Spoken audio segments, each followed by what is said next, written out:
I'm going to cook aloo pakora or Aloo Tiki. It's very similar with what I'm going to use here. This is the Basen, the kala chana gram flour. So it's a black garbanzo actually. So they make flours that one. And this one is I use for aloo paratha. Is the same, which I'm going to use for Aloo Tiki or aloo pakora. Here the few ingredients I'm going to use. This is a carom seed right here. They call Ajwan also, this one. So this small seed. This right here is carom seed. This is called Ajwan. Ajwan is in Urdu or Punjabi, whatever. This is Safaid Zeera, cumin seed.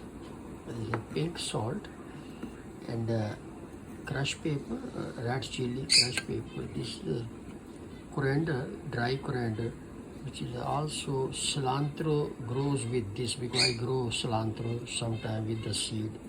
So anything is basically the most of our seed, other than this also are seed. When I put it to grow, it will grow, but salt I cannot grow, it will come from mine. So right here I will mix it.